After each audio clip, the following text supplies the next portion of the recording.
We are live and it's on your face. I should say, Boren, do you want to introduce us? Yes. Today, we have the awesome Tyler Edlin, one of the industry's veterans. So, Tyler Edlin, tell us a little Hey bit man, about thank you. yourself because we might have some audience members that don't know about you. Yeah, well, it's a real pleasure to be here with you guys tonight. I want to, thank you a lot for taking the time, of course, to not only do this tonight, but the fact that you're doing this each and every week now. I just think that's such an awesome thing and generous thing, that you're doing with you spending your time for the community to do things like that. So, bravo to you guys. So thank you very much. But yeah, I'm here, I guess, and it's Saturday night. I got the baby getting up to bed soon. Not quite yet, so we might hear her jumping around right above me. And but yeah, hopefully I don't have a soundproof office, but hopefully this will be good for everybody tonight. So thank you for watching. So yeah, I've been.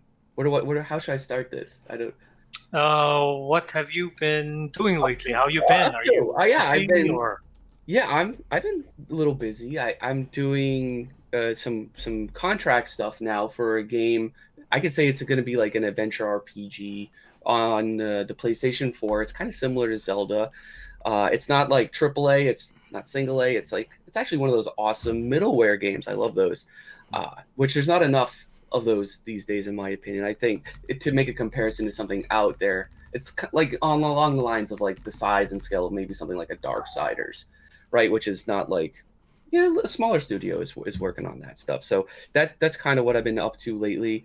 And then of course we're in full term right now at CGMA where I'm running fundamentals of design and an architecture design course there.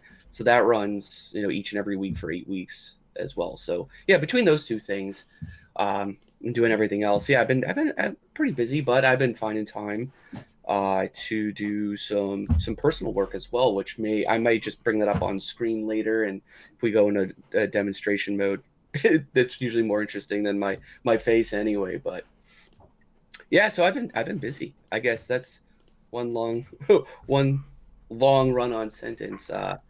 Yeah, I guess I got in right. It's Hmm. up next. I started doing this 2009. So yeah, I'm just about at my 10 years at this. That's not like 10 years purely freelancing or 10 years even doing industry stuff, but like 10 years since yeah, I guess got my first paid uh, art, art deal. So before that, I guess where I study. Okay, I was at a local art college, and this is 2004, 2003, 2004. So this is a long time ago, and it was like one of those liberal arts programs. So like you show up, they set up a couple objects in front of you, right? You're just drawing still lifes, like all week. That maybe you'll do a portrait. It was like it's a very old school. They had a very classical sort of approach. All the instructors, that were there were generally of like senior citizen sort of variety. So they were really old and really out of tune as well with any kind of current trends anywhere where art, and design currently were. They're basically all, you know, older fine artists that I got any kind of formal training ever from. And so that's how I started. And I didn't know where that would take me. I just know at the time when I had graduated high school, in like 2002, 2003, I wasn't exactly sure what to do. At that point, I really didn't even know what a concept art was. That it wasn't like a public thing back then. And it wasn't, I think, maybe until yeah, it was about that time. I think the third Star Wars prequel came out, like was it Revenge of the Sith and stuff, where they started having DVDs, which because DVDs just became a thing. So there was bonus features for the first time ever, right on the movies you were watching, and they would show production stills and stuff like that. I'm like, whoa, that is awesome. Didn't watch these movies right for decades growing up and stuff. Never once occurred to me someone was like drawing that idea out and things before, they would make it. And so I never knew it existed. It was just completely, ignorant of all of that, kind of living in a bubble. But I guess once I started finding that out, maybe around 2004 or 5. I think maybe when the Gnomon workshops started to become a thing. Uh, that's where I saw, I think, a line of videos, and I think it was Feng Zhu's videos.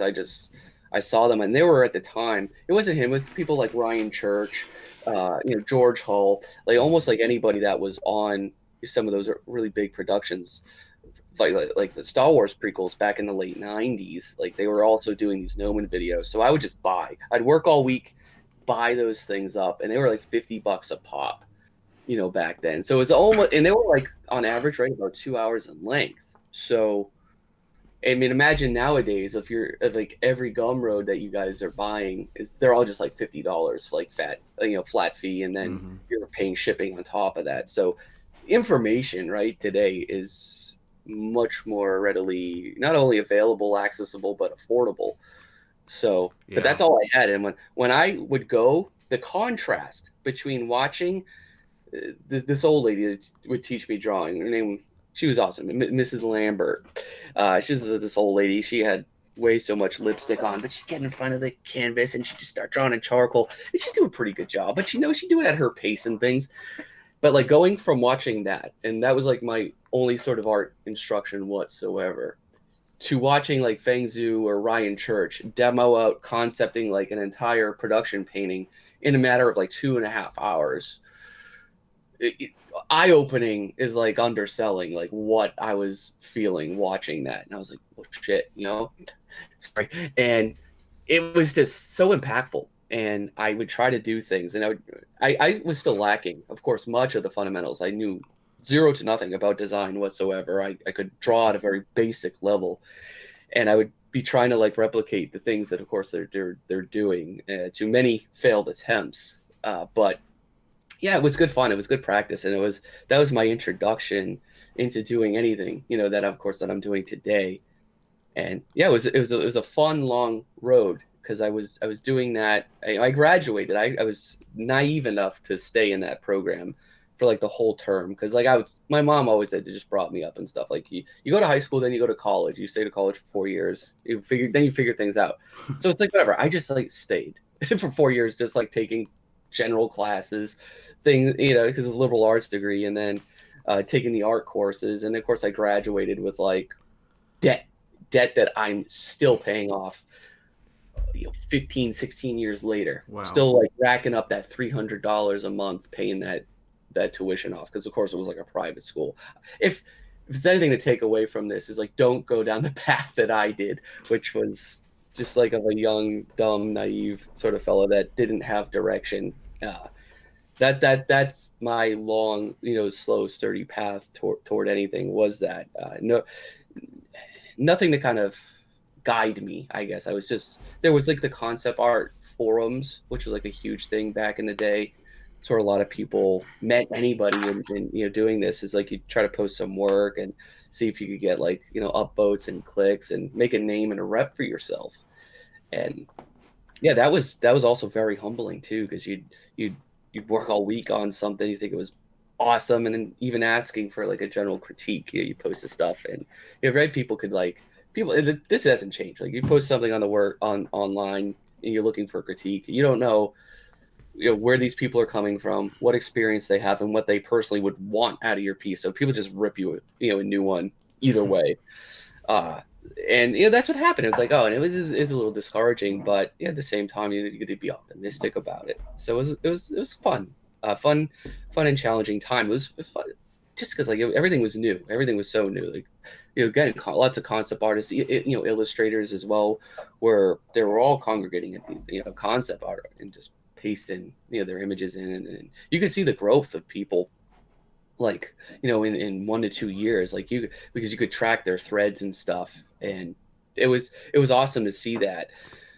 I was still, most of the time, I was still too shy, and I like not at all confident to put my work even into those forums. I was kind of like one of those wallflowers for most of those times, and that would be like 2007, 2008, right as I graduated from college. So basically from there, I was just working odd jobs while still living at home. I was doing I was working at a pizza joint. I was driving school buses. I was working at my dad's steel warehouse. Eventually, did UPS. Like I was doing all kinds of little odd jobs, and eventually, enough of those was kind of fun because they'd have like weird hours. Like when I was driving bus and stuff, you could do like a run in the morning, you do a run in the afternoon. So I was able to go home, in between shifts, do a little bit of drawing and stuff. I could get home early enough, could still do a little bit of drawing. And of course, while I'm driving, you pay attention to the road, but it's still the same. Like you can partition your mind off enough that like you can still really, formulate some deep thoughts on a good drive. So I just spend all the drives thinking about ideas and what I'd want to do. So I'd build up like all drive. I'm just thinking this is what I'm going to do. And I'd plan it out, right, step after step in my head. I'd come home and just like start to draw and paint whatever, was brewing that day. And so that was a good, like almost like catch and release sort of process I had back then. And yeah, it was a good time. And just like, I don't think there's any shame. Yeah, I've seen comments out there on the internet, like people just like belittling like everyday jobs and things like, more that may sound at surface level more menial and stuff, like they were ashamed of that. But I don't think you should ever be ashamed, working your ass off, regardless of the capacity or who it's for. Like you got to do what you got to do to get things done. Mm-hmm.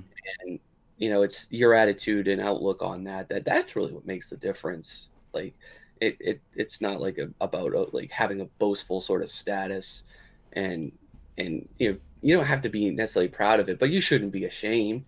Like I would work odd jobs well into like I was 26 or 27, and I eventually just was able to wean off of that. But that was the beauty part about having like these odd jobs with art. Like the more they start coming in, the less that you actually have to do those jobs. So eventually, that's what happened. Around 2010. When I got my first sort of like in-house gig at a local little PC game company. It was called Hit Point Studios. It was local in Massachusetts, where I was from, and it was about a 45-minute drive. And so some days I got to go in. A lot of the days too, I got to stay at home, and it was a good like perfect entry level job for like the zero experience I had and the average art skills I had. I was always always like in art classes. I was always very average. I only did like I never got marks higher than a B, and it was never a teacher's favorite or anything. But you put in the time eventually, and you can make up for lost time. So yeah, it was just a great first job. So I did lots of, and I'll show these, I guess, later. If I share my screen and stuff, I got some stuff loaded up. But I had lots of like hidden object game screens where you get like, they give you access to their, like one of their photo sites, like like photo buckets and stuff. They have little credits, and you just grab whatever like objects and stuff you want. They were all run like that. So you just like buy whatever. You like drop them into scenes, composite them, so you paint over them, make the lighting all uniform. You got to be like insanely meticulous with layers, so they can obviously like program them within their engines and stuff. But so that's what I spent 2 years doing, is like these little. It wasn't exclusively hidden object sort of games, but a lot of it was just, here's a background, fill it with as many things as you possibly can. Here are the key items the player will need to find, so hide them well.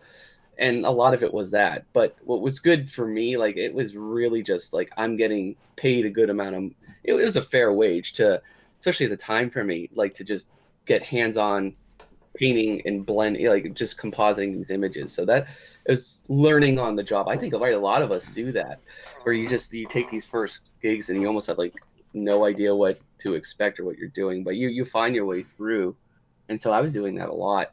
We also did they did lots of like puzzle games, very small, like resource management games, time management games, whatever you want to call them. So like all the games like I've never played or had an interest in playing, I was making. And I still have lots of those sort of games, to my credit, somewhere out there. As there may be dozens or hundreds at this point. I stopped keeping. I was never even keeping track because I was never interested in those. But it was fun because some of them had some style.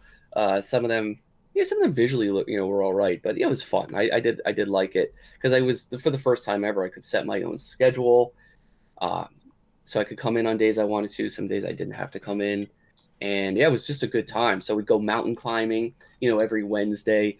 We'd take like Monday, during the day off, go to the beach, and then I'd work at night, and then Thursday we'd go to the clubs. It was just like it was like the first time I was able to actually move out, live with some friends, and so I was for the first time really like 25, 26. I was experiencing a good portion of freedom, independence, and adulthood. Not because like I didn't have the ability or access to do any of that stuff before, but I was from like the time I was like 20 to 23 or 4 is when I really that was the conceptart.org phase, and I was just discovering all this. So I was super focused on just kind of being like a sponge and absorbing like all this stuff so I could process it, of course, practice. So I wasn't at 21, I wasn't having drinks or going out partying or anything. I was just kind of focusing on my art. Eventually trying to like really outdo my classmates. As you guys must know, the how is the environment like at a typical FCD class? Is it very like competitive? Everyone's trying to come up right with a really badass drawing and stuff, right? Yeah, it's pretty hardcore.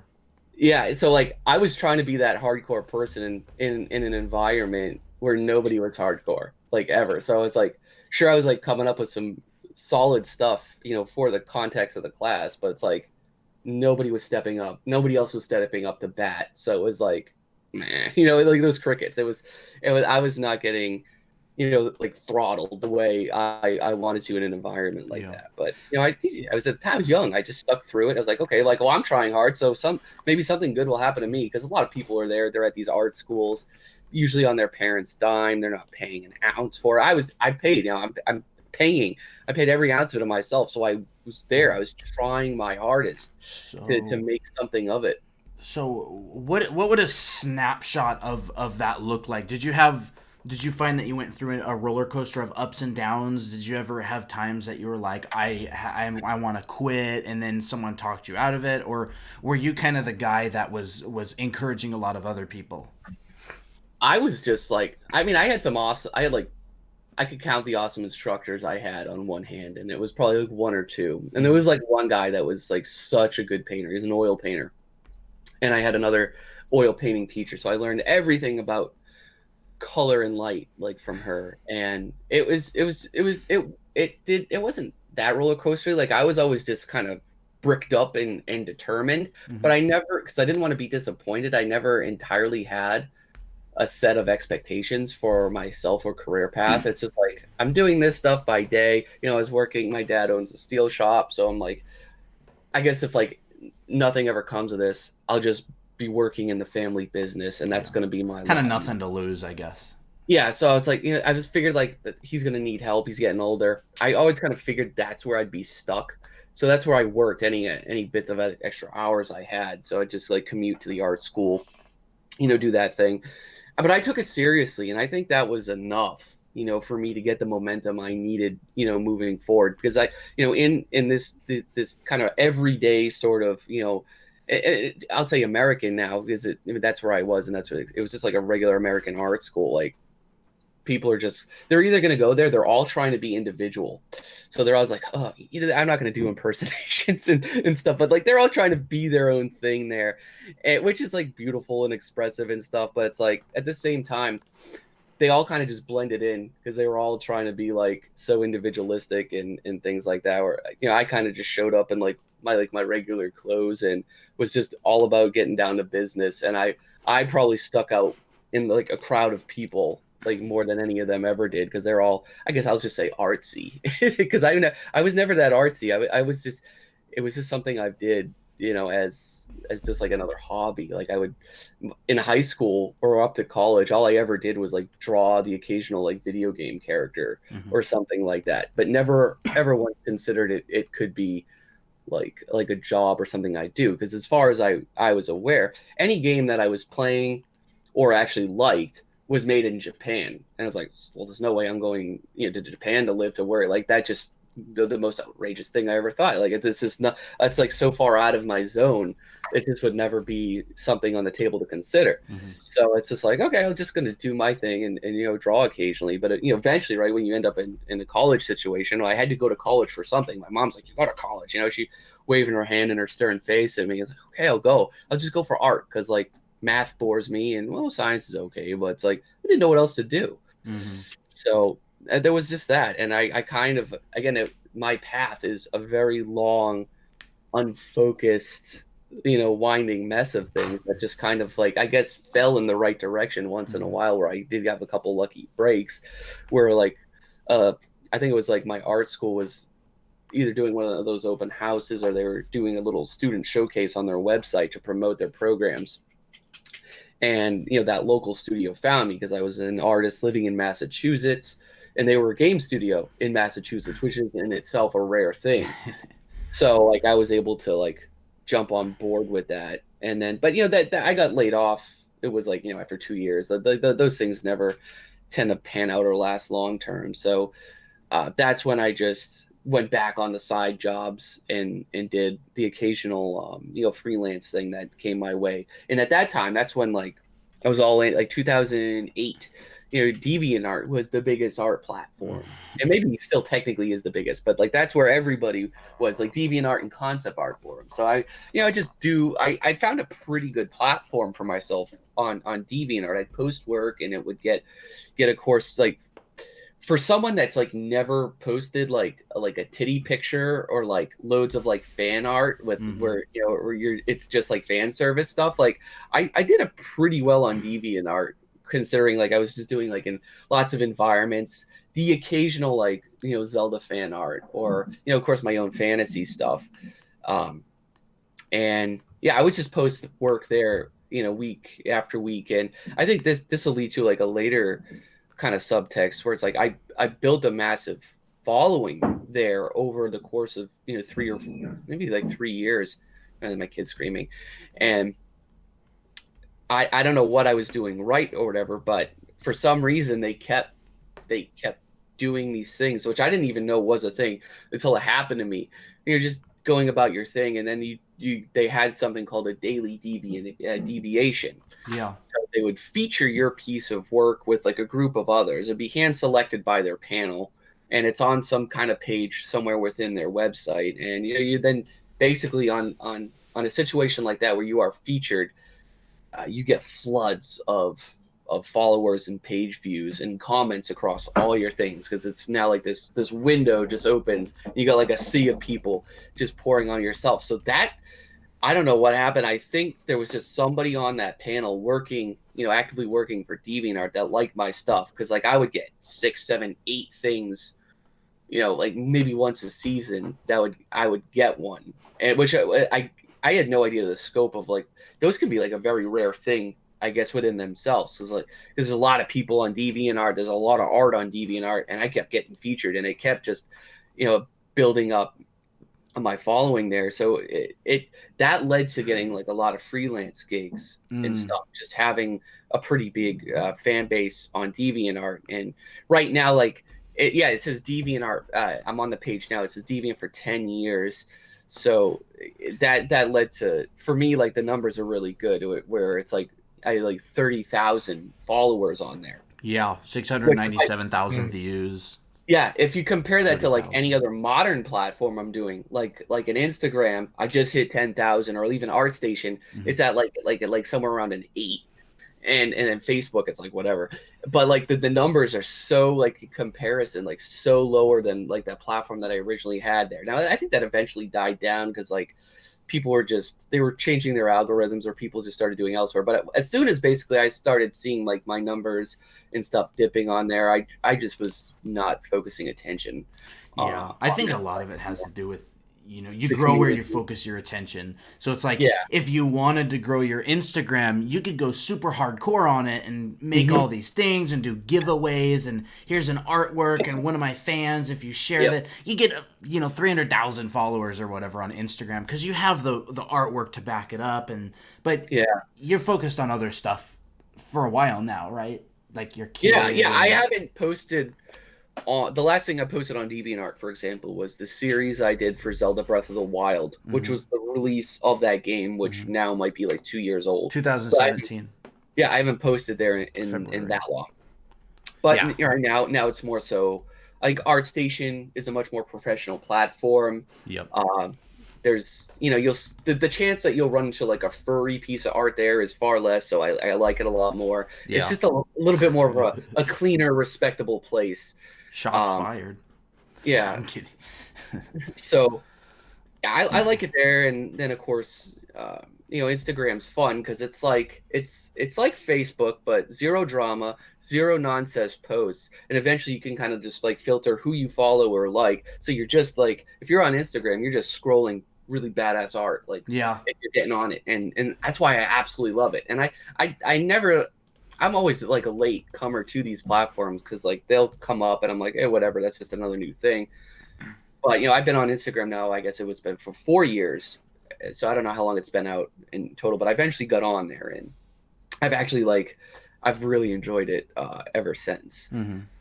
And it's just a fun place. Like it's a fun place to strike up conversations with people. I've met a handful of people, with the direct messages on there, and occasionally on like ArtStation and stuff. But yeah, I like to see. It's always fun to see as time progresses the different ways that these platforms change. The big one, right, was CG Hub in like 2012 to like 14, right before ArtStation was a thing. And I love CG Hub. That was crazy. Like I used to have I followed so many amazing, talented artists on there that I found most of them in time again. But it's like when you're on that platform, and I absolutely loved it, at the time and stuff, and they just closed down. It's like, wow, damn, like there's a huge chunk of like me I felt it was missing. Yeah, CG Hub closed down right when I was starting to get into the industry. So I had actually never even been on CG Hub. It was like it closed the moment I entered because I started watching the Level Up channel on YouTube with the guys, and they were talking about CG Hub just closed down. What are we gonna do? Are we gonna make a new website? And they're talking about different things. And ArtStation obviously popped up after that, but I was like, CG Hub, like I've never been on there, and I was looking at a bunch of like posts on different forums and stuff about I missed it. It was cool. But so I'd never been on there. It was a little tiny bit before my time. What was that, like 2015 maybe that it disappeared? 14, 15. Yeah. 15. My memories of it are like largely from like 2000, like 12 or 13 to like 15 or so. It was a good little platform though. I liked it. It set up structurally, very similar to ArtStation. Probably, I think it's some of the same people were working on it. So. Oh, I'm sure. Yeah, it was a good thing. I liked it because there was a professionalism. There was a level of professionalism was there because like eventually you don't want to see like all the bad anime fan art. You don't want to see the furries. You just want to see really good production art or I think that's something high quality illustration. Oh, absolutely. I think that's something that ArtStation has done pretty well. Obviously.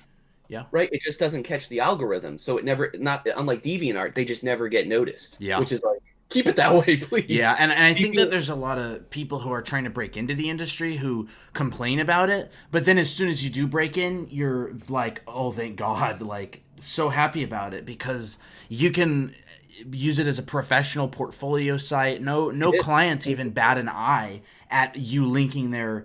Yeah, there should be like portfolio. Right, the gold standard back in the day was you'd have to have a personal, professional, individualized site. Yep. But nowadays you could like perfectly, if you're submitting or applying online, you just drop in your ArtStation link. Yeah, it doesn't even need to be a pro account. It's like a credit card. It's good as gold. It works.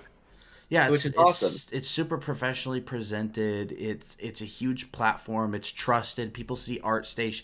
I've been hearing more and more lately. Oh, can you send me your ArtStation? Can you send me your ArtStation? That's really been building and quite an awesome thing. Which is like funny too, because like I think like most people that are somebody have an ArtStation, whether they upload to it rarely or frequently. It's like. It's again becoming a standard that it's nice to have. So like when I'm like occasionally browsing like YouTube or finding like even like pretty talented artists on Instagram and stuff, and I the first thing I always go to is I look for like, where do I see more of these artists work? I want to see more about them. I want to know more about them. More so like on random artists that I find like on YouTube, like where's their work? And when they don't have something like an Instagram, like an art station, like I stop trying to like find their stuff. It's like, okay, well, they don't have that.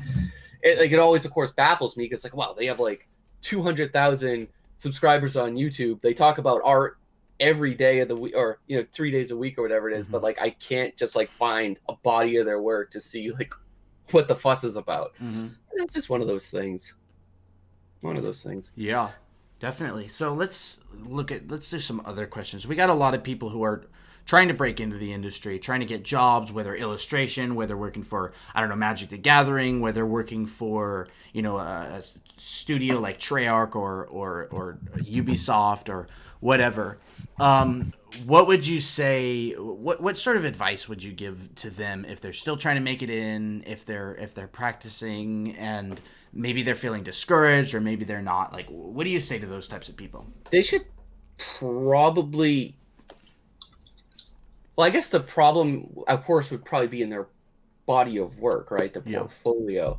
And the way I look at it is it's either like, it's like a technical problem where they just can't draw or paint, which is probably a much more common basis, or it's like their ideas, are actually just like, they're not doing it for anybody. Like they're not getting any traction. Maybe it's because they're too generic. Maybe the ideas themselves are too institutionalized. So, that means like, okay, if I'm going to do a fantasy castle scene, right, which is, it's a very basic setup.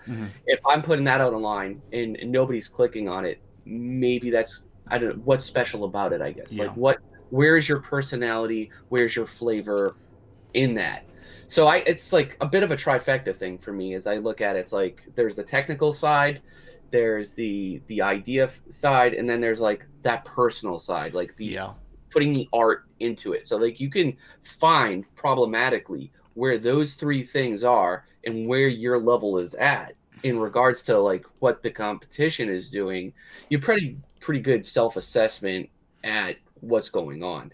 Like, it's the same thing. Like you take a car, which I'm not a mechanic at all, but if you take like a car that has a problem to an auto shop, they're going to find out, if is the problem mechanical, is it electrical, or is it in the fluids? You got to pigeonhole and like really root out what the problem is and just attack it at the source. And you have to be aggressive about it, because if you're not, if it like, it's just not going to work out. You have to be really honest with yourself. So if like you're painting a castle or a character that's like a warrior, and you got to almost like look at what the gold standard is of that. Like people that are at the top of the food chain in the industry, what are they doing to produce that makes them up there? And how does your work do? Because people say that, like, don't compare your work to them, but there's a little bit of objectivity. Like you need to like, these people are at the top for a reason. They're clearly doing something technically, artistically, something very strong, something very sound and proven that works. So it's like,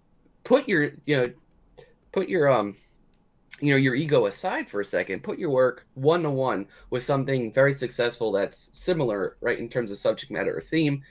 You just ask yourself, like, what is going on with mine over this? And that can just start a brainstorming session, so you can really figure out what's going on.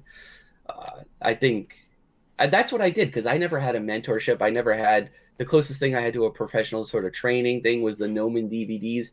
I was just grabbing art from like whatever special features I could, or whatever hit video game came out. Like I think the Prince of Persia's from Ubisoft were like really popular when I was like really getting into the idea of doing concept art. So I'd go and look up like maybe like the Prince of Persia, the old Prince of Persia's like concept art and stuff. I'd look at that like, wow, these are so badass. But I liked it because, and I'd compare my art to it, and I'd like, okay, what's this guy doing with lighting or his brush work? Like, how are they like?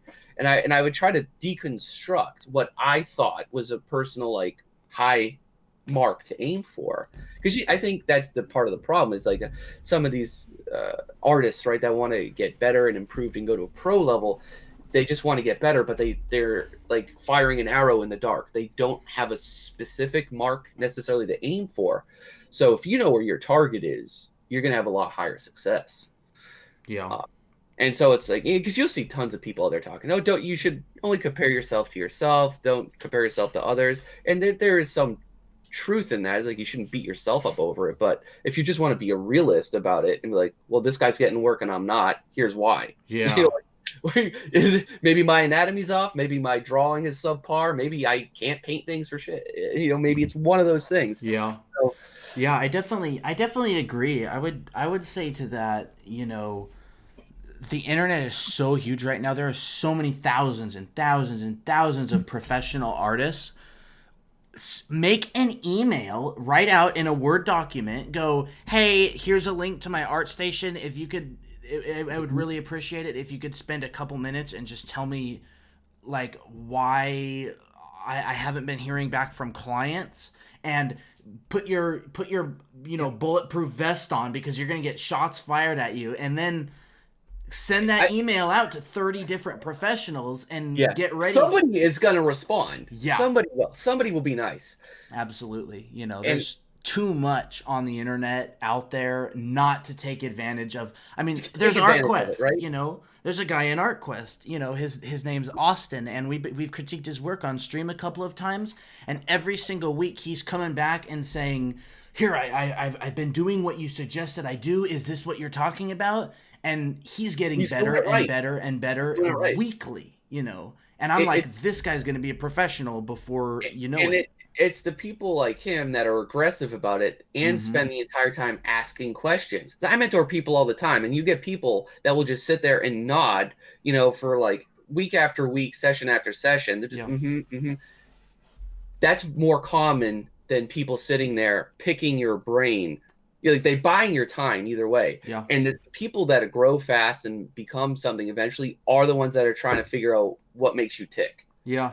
It's like, okay, you're just absorbing all this. Maybe you need to process it differently, but take advantage of the full service. Really pick someone's brain to figure out, because that's the difference right there between a professional and someone that's trying to be professional. Has a reason for every little thing they do, whether it's a subtle brush stroke to a more broad mark on things.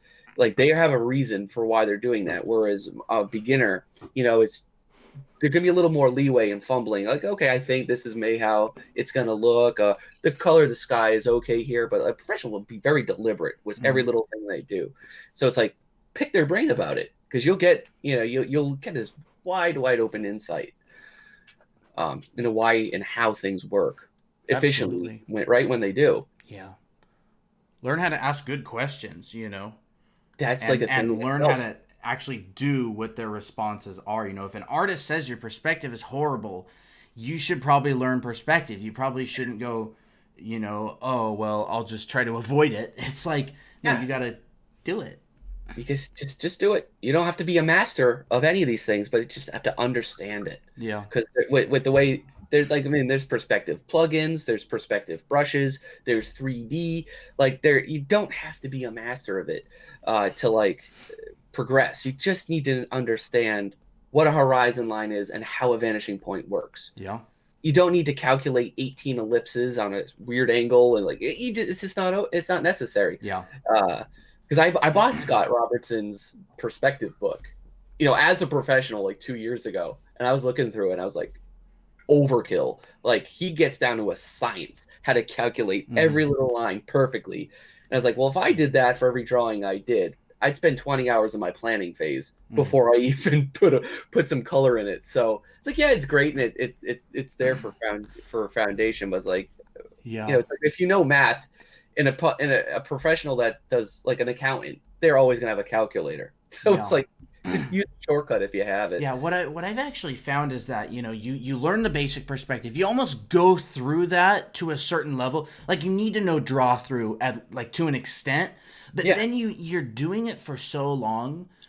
Fang said this in FZD. He said, a student who does draw through as close to possible, if they go through Scott Robertson's book 100% and draw through an airplane, for example, they will get 95% accuracy.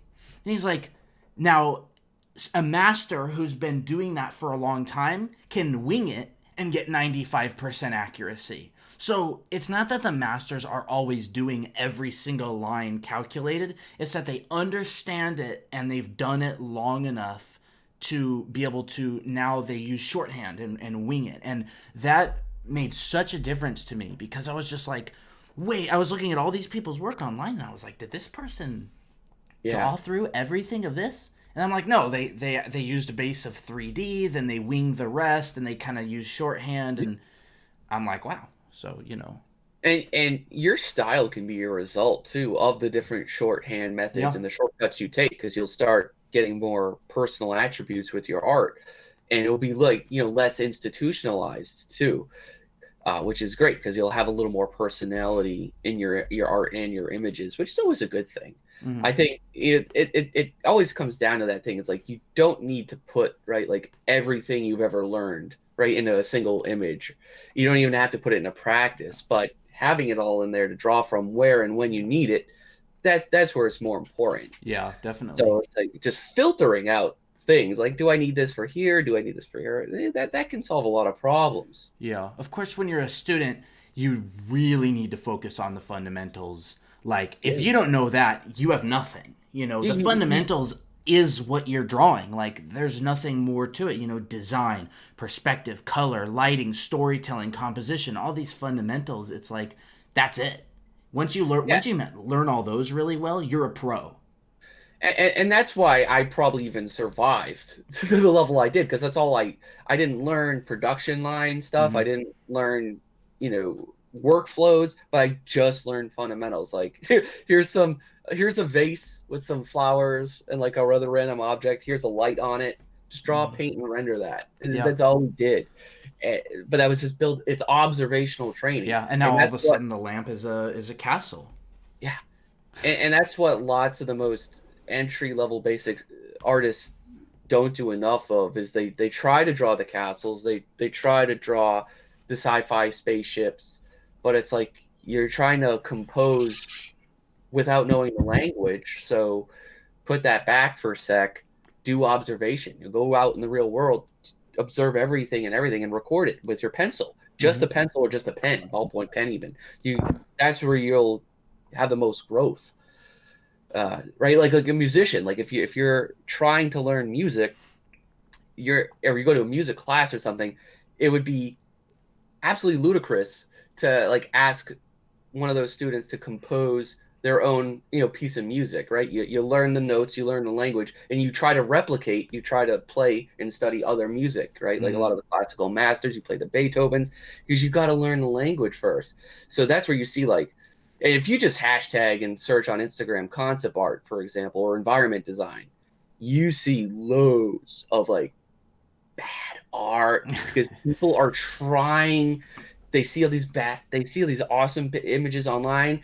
They don't necessarily have those foundation skills yet, and they're trying to draw their own. This is basically me. Like, I can relate to this. This was me in 2008. Like, I see this, like, I say I got this. You get in there, you're trying to draw it out, and it's like, no, like, that doesn't look. Hey, look, Ma, look what I did, right? Like, give me some. I need some confirmation, but it's like really, really terrible, because I don't know the design language, knew nothing about it, and I'm sitting there trying to draw really cool pieces of art, and yeah, like, you need that foundation and that observation of just getting a little bit of pencil mileage, a little bit of pen mileage in the real world, very grounded and very focused.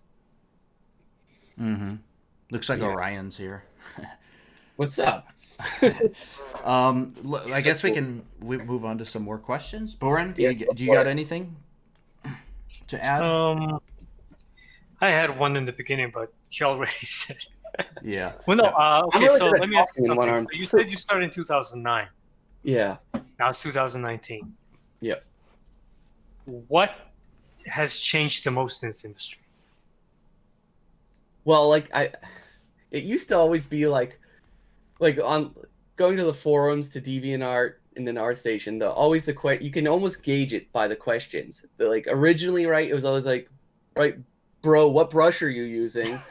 And now it's like, like, what 3D you're using. Now it's straight up like, what software are you using? 'Cause now there's 3D, there's Everything. sculpting, it's everything. So it's like, it went just from brush to software to like straight up software in regards to like the whole workflow. You get people like, JAMA just building out entire sets and scenes in 3D, and In like VR, yeah. that is what's changed the most. And that's where I have like the highest kind of like, for me, that's where I know I've stagnated, is because like as soon as I get adequate at one thing, like for me right now, I'm adequate at painting, taking me all this time to do it on my own.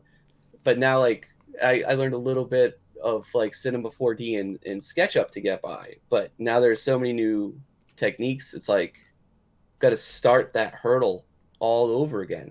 So I absolutely know nothing of any kind of modern, technique. I have a little bit. I downloaded 3D Code a month ago. Was going through Mr. Zana's tutorial on that. Had my mind blown on how like cool that was. But if I'm putting in on my dad and family man schedule, if I'm putting in like a half hour to that software, like once every other week, which is kind of what it's down to now. Eventually I'll get it. But by the time I get that, and the time I can get competent with it, it's going to be on a whole new cycle. So it's like, you're constantly chasing that carrot. I'm constantly chasing that carrot at the end of the stick in regards to, efficient production pipelines. And I think that's like the biggest change that I've seen overall, is the method and the process of making pictures, because everyone's either trying to do it quicker, more complicated, or finding a new way to make something. Yeah, that's what's fun. It keeps things fresh. But in all honesty, with just how I am and how my personality is, I'd be totally cool if the industry never progressed in a technical way. Everyone just is using Photoshop to draw or paint. They get their 3D and limited 3D software packages to sculpt and model. yeah. My goal would be like, I want to be able to work in VR, because that would be like so sweet. But we should start a GoFundMe or something. Get Tyler Edlin an Oculus Rift. Well, I can. Well, the thing is, like, I get all that set up, but it's like I need focused time. Yeah. Away from the family to do that, because I just need to like dive in and do it.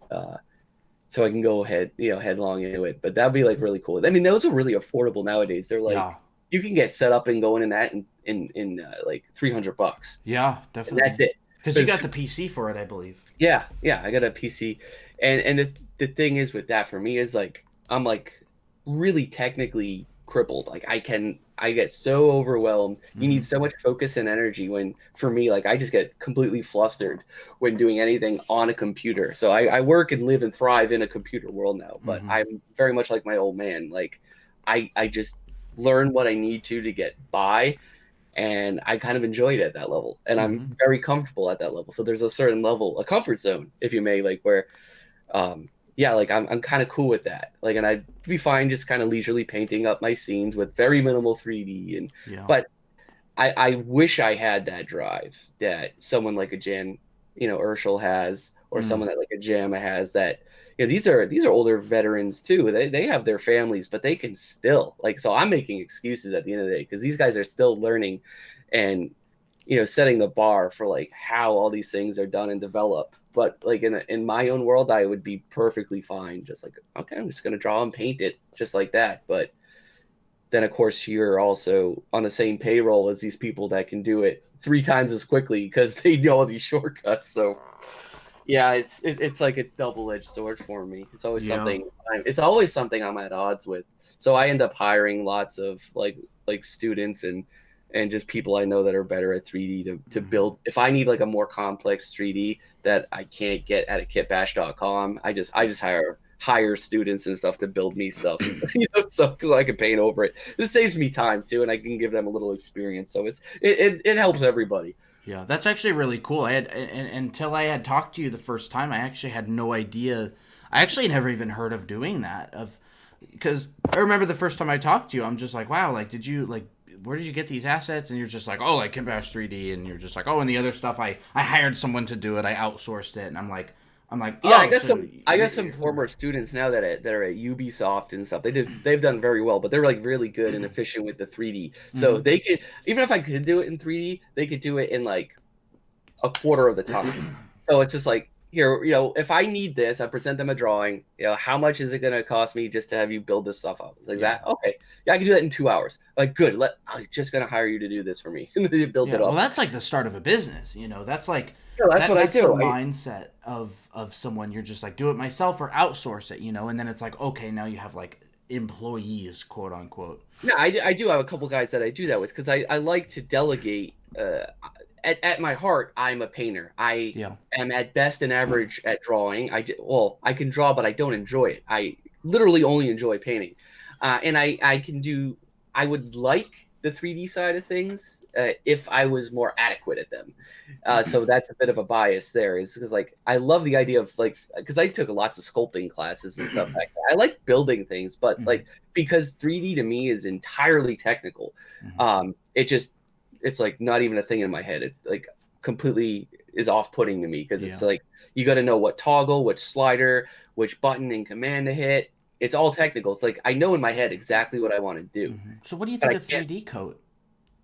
I absolutely, for like the 2 hours or so I've spent in it so far, I absolutely love it. Because it's not like edge loops and this it's and that. Way more fun than I had with ZBrush when I was trying that back in 2015. I was trying ZBrush because that's where all the rage was. So I was like, okay, I got to catch up with this. Yeah. But I've only spent 2 hours in 3D Coat, but I've absolutely loved it. And because I could just start building simple forms and structures, and I could see the value in it. Like it is so cool. So for me, it's a matter of just putting in some time. But for me now, it's like if I have that spare time that I could put into that, I'm always torn because it's like, okay, do I make a YouTube video? Do I work on a personal painting? Do I learn a new skill? It's always one of those three things. Like, okay, it's probably usually a personal painting too. Yeah, that wins every time. Yeah, because it's like YouTube's pretty fun, but like, on my schedule now, I might put out like a video once every 2 or 3 weeks because like they take time to do. Even if you record an entire personal painting, the time it takes editing and doing all the stuff it takes for you, I could do a whole painting in the time it takes to make just the editing on a single YouTube video. And we had to strip down because we're like, we want to start a YouTube channel, but we don't want to spend the whole week editing. So what do?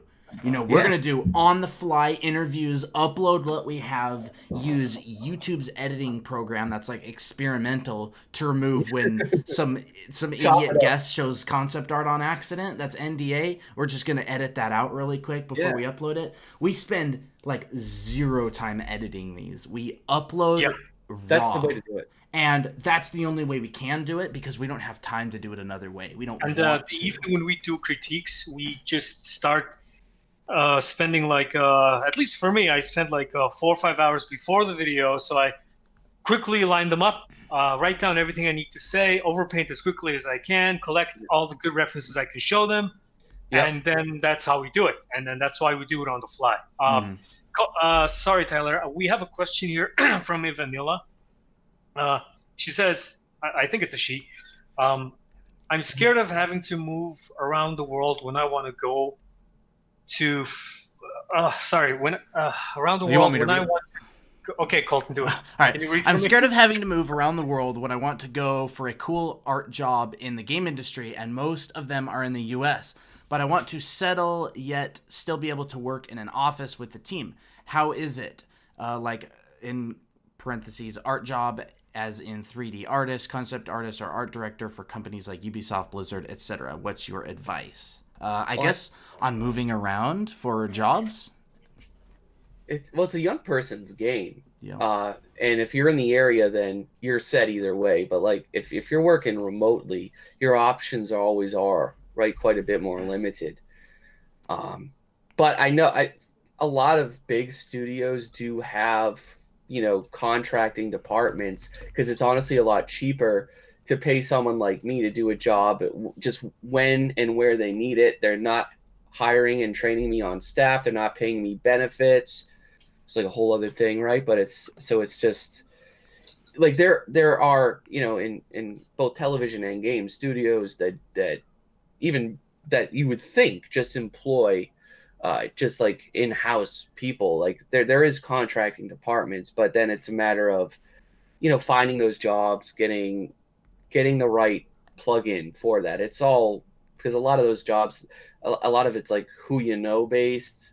You get it's all referral based, so you got to just like, even if you don't live in the area, maybe even go to a few conventions once, or every other year, so you can get familiarized with lots of recruiters and like-minded people, so you can have, it's like if I'm full on them.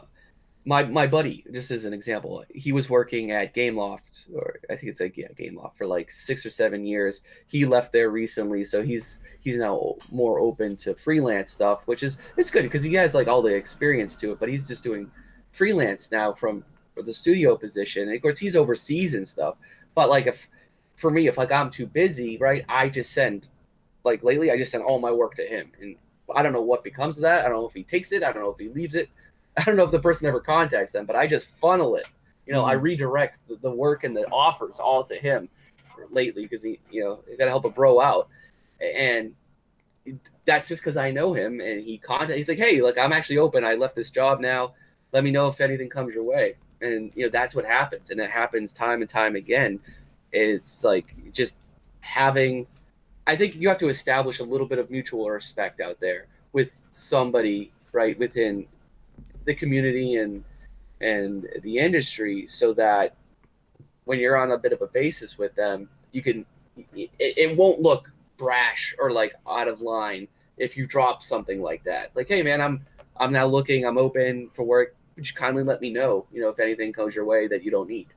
And because like, if I casually know this guy, so that's cool. But like, if someone's like out of nowhere, just like, hey, got any work for me? Like, that's disrespectful in a way, and it's very impolite. So just making casual acquaintances and small chats with lots of people at your artistic level and better is always ideal, so you can have that sort of repertoire with people all over the place.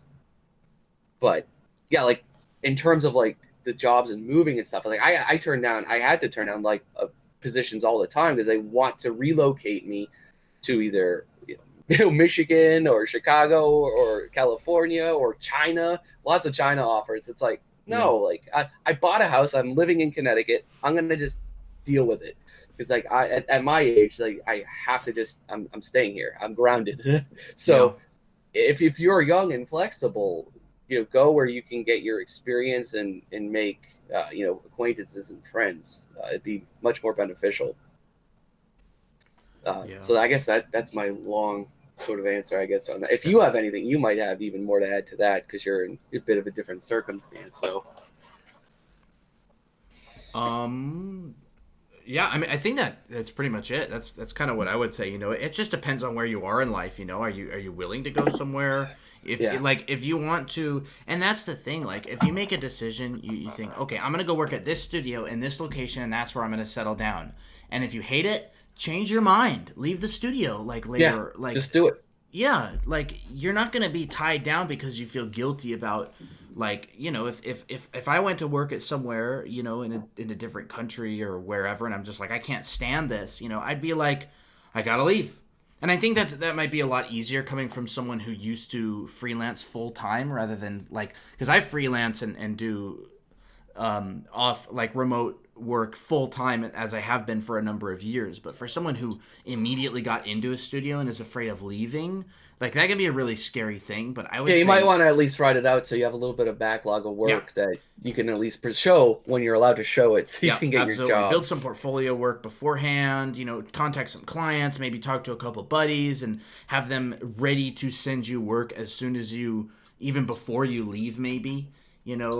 Like if you say, I'm submitting my 2 weeks notice in 2 weeks from now, and then all the friends just start shoveling work their way or something, Yeah, Dandelion, you gotta be social about it. I'm not like a social media guy. I use it more out of necessity when I have to, but I don't like to do dramas. I don't like to go posting my daily thoughts. But then there's a lot of people out there that benefit greatly for just having even like a minimal online presence in that way. So like, while I don't like the direct social aspect about that, I'm always making sure I'm either getting my face out there within my YouTube, or I'm using Instagram a couple times a week to post work. Like people need to know you exist. You can have the most badass portfolio in the universe, but if nobody knows you exist, it doesn't mean a thing. Yeah. So it's just constant repetition. So don't make weird online handles and things like, like whatever it may be. Like you see lots of, like within art Discord servers, you'll see lots of people with really funny names. It's like, just make one unified online handle, probably your name, preferably your name, and have that, bless you,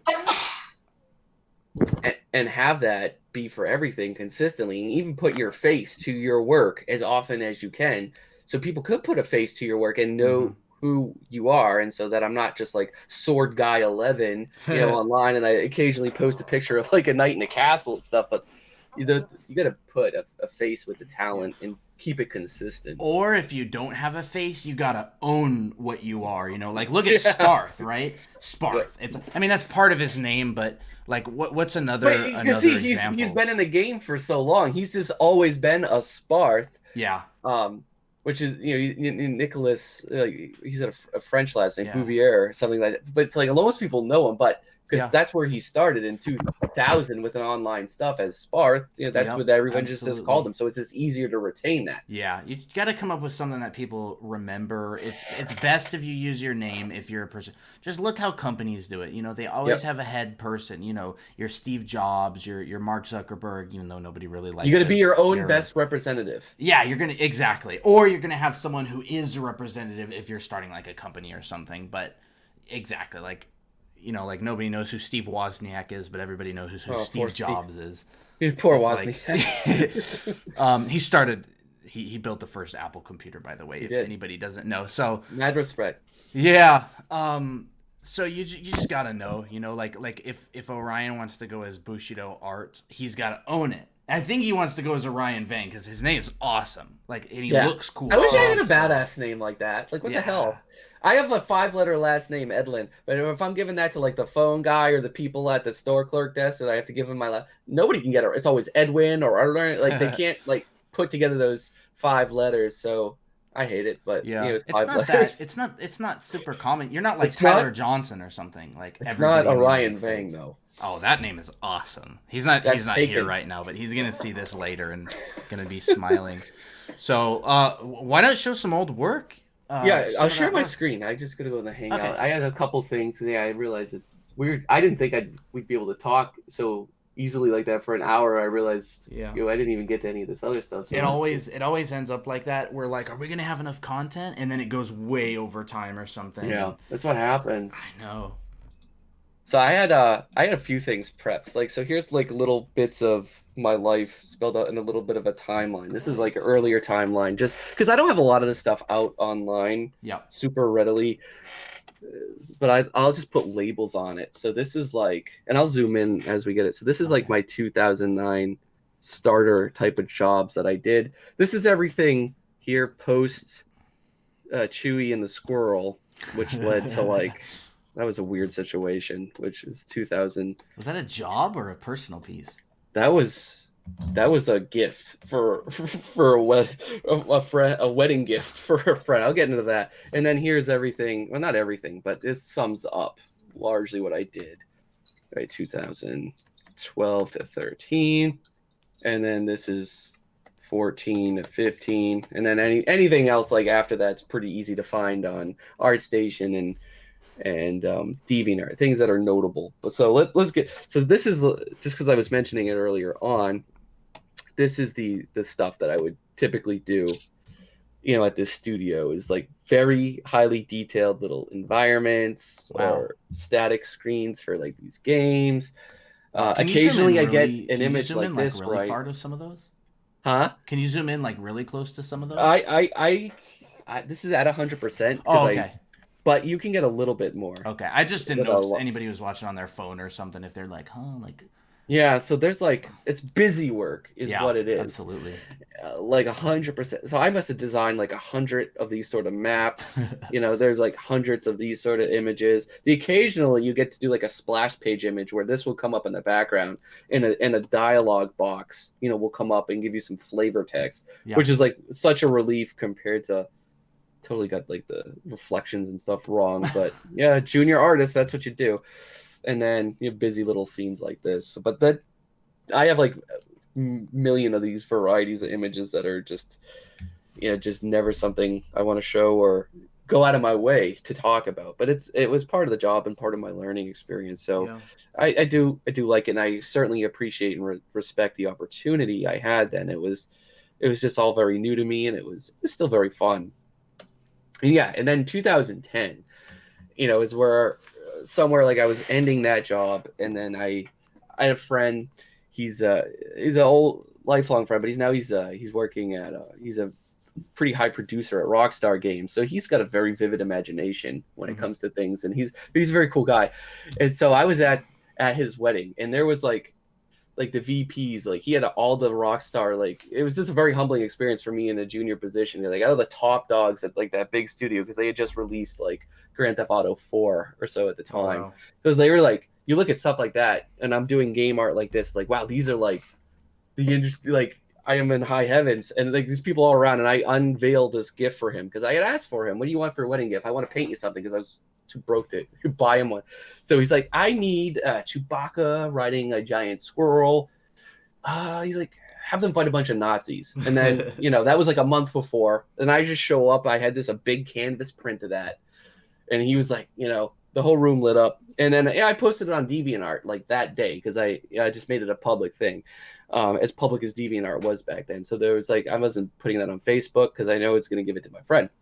And then 2 days later, things just started blowing up everywhere with it. I have a folder just of screenshots of like every major news site that was out there at the time, just absolutely like going bananas over that. Like I'd won the internet that whole week with that. So funny. The day Tyler became a meme. Yeah, like I have been trying to escape that image ever since, because So it's like still out after there. that, huh? It's still out there. Oh, it's very out there. And I know when it makes a new wave out there, because I will get an influx of like print requests from it. Because like now at this point, all the major print sites will not carry this, because it's obviously for trade. Even if it's a bit of a spoof and stuff, people do not want to carry this luggage. So I just basically sell high-res digital files of this, not to intentionally do a shameless plug like that, but I do sell a digital file that, okay, you just print this, you take it up to your Staples, whatever, here's the PayPal receipt, they'll print it for you. And I've been doing that now for years. But I can always tell, because like they'll come in waves. I'll see like 3 or 4 like this, and then nothing for a couple weeks, and then there's another all at the same time. So it's like when weird. a whole new website or something circulates it makes it another way, because it just got out there really, really big. So after that was the crazy aftermath, is I was trying to deal with that, because apparently people just thought I thought of that idea when I really didn't. I kind of painted it very averagely at best, but I would just get here's just some of them. But like that whole I got like 2 years worth of just crazy ass images that everybody that just like thought they ever had an idea was trying to contact me and get into painting it. And they were crazy things. The ones I didn't go near, of course, were ones that were religious based, but a lot, like, I think that was almost and then really the not safe for work stuff. But so I was getting a lot of crazy. You found ideas. Your own niche, though. Yeah, I found it, and it was like a fun little ride. But I'm glad it's a blip long gone, because like people's like, hey man, we were trying this thing. Could you draw like a polar bear with an eye patch and a machine gun mowing down penguins and stuff? Like, I guess, sure. How about we draw like Master Chief and Darth Vader playing hockey? We need this team logo and this. Okay, and then this guy that's like narcissist is like, hey, I need myself. Like he sends me a picture of him. Like I want to be carrying this hot broad and like holding this gun, and there's like dead zombie rabbits chasing us. Okay, I was just accepting it. I would just jump image from image. I was like, I want a woman like straddling a giant pineapple soaring through the sky of a city. I'm like, okay, like thing after I just like trying to shake it. So I stopped posting that type of imagery. Like I just like finally figured out like I gotta stop posting this stuff, because I'm gonna keep getting it on my DeviantArt. But it was funny because like on DeviantArt that week alone I got like 15,000 more followers. Wow. And it's like I can't imagine in today's like climates like just like an influx of like that many followers. Yeah, he'd be the next Mr. Beast. Yeah, it was just crazy. So it was a fun little thing to go through, but yeah, just I wanted to show up at a couple cons wearing a shirt of that someday. I've never done that, but That's like a I good wanted. idea. Because people have that on tattoos. That's been in. I've signed waivers. That's been in props in movies. Wow. It's made its way around, That's but ridiculous. it's funny because it's like just something that's very like not at all to like kind of what I usually do. So, Well, I think the but it's moral there. of that is post the art that you want to get work for because Yeah, you'll get that's hired to do yeah. what you post about. Moral of the lesson: you will do what you're posting. Yeah. Uh, so then in 2013, when I started getting away from that, I started to do pretty regular stuff. Like I was on contract for a year doing a board game, Forbidden Desert, which is a lot of fun. Then I'm still doing work for games from this. I think they're in Canada, but Studio Verdes. They do pretty small level PC games that I think they monetize them in some way because they still keep going. Hmm. But that was like the first splash little image I did for them. It That's was like a actually not a load of bad fun. piece. They're still to this day my favorite client to work for. They're so cool and easygoing. They pay fair, and it's just like me just chilling drawing fantasy work. Wow. So I just kind of give them their little ideas, and yeah, they have a lot of cool games. So I did like lots of things like this, lots of these top-down cell phone games. Which what about 2012, 2011 when smartphones really became a thing? Just started getting nothing but that sort of work.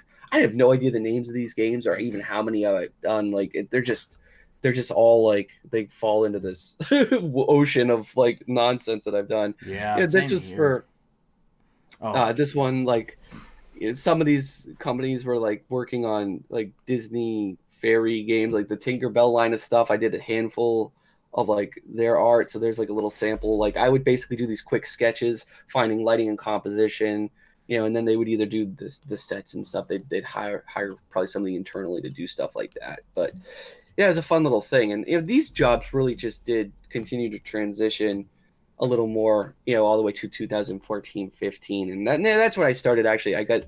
So I'm going to reference this in a little bit after I started getting character work in, which I've really never really got. So it's just funny to get, and I'll show the progression of this. Like when you just basically do environments and low detail lighting and color stuff, color keys, you get some character work in by the bulk. It's like, like crap. Like I start panicking because it's like I got to figure out how to do all this adequately. So this period, at this age, this is when the Uncharted games were really getting big. I think when Last of Us was like unveiled, like I thought, at the time there was going to be this massive demand for like these more realistic sort of images and scenes. So I took a turn in my work, both personal and professional, where I did more realistic stuff mm, and straight away from the stuff I did for years, which is more vibrant, colorful, and more almost like animated in a sense. As I just thought that's what I needed to do to continue to survive. But it turned out, long story short, nothing ever came really from doing that shift. It was more of like a case to prove to myself, like, okay, if I needed to do this sort of stuff, I can. But I honestly didn't enjoy any of it. So 2017 or so, I started going back to doing big, bright, vibrant, and colorful things, and I've been enjoying that ever since. Because again, you put, like you said, right, you put your work out there, what you want to do work for. So now when I put stuff like this or similar, now a lot of what as popular and stuff as Breath of the Wild and the Switches, a lot of my biggest taglines and people wanting me to work for them is like, hey, we need something along the lines of the style of the Legend of Zelda. You came right up. Can you do this work on these scenes and stuff for us? Like sure. So now, right, you get hired for being really good or competent at a style that you just enjoy, which is something, again, I've had to work this 10 years to get to that point, yeah. to full circle, to really, all right, if I'm going to do this, you just got to own it. You could do, there's jobs in subject matter, theme, and style for everybody out there. There's plenty of them, but it doesn't matter what you want to do, as long as what you are doing is good. That is all that matters, because you will get work for it. And that's what it's taken me almost 10 years to really fully realize. It's like stop trying to pretend to be something you think is what is popular, you think is trending, or what people want to see. Just do what you do. Just do what you enjoy doing, and do it Mm. well, and you'll be good. Yeah, definitely. That's really cool. Thank you for showing us that. So That yeah, work. here's some more of those characters from that job. So Awesome. you can see the jankiness here in these first ones from like 2012 or 13, right? These really like, little guys. They and I think this isn't 100%. I'm not gonna take credit 100% for these because they specifically use the word paper doll when they described what they were looking for. We just need something, static that we can give to a modeler, right? You heard the thing. So I was like, okay, I'm just gonna paint this as flatly almost as I want. But I like that because like, okay, I'm not gonna have to worry about posing. I won't have to do dynamic lighting. So I just tried to competently get a design down.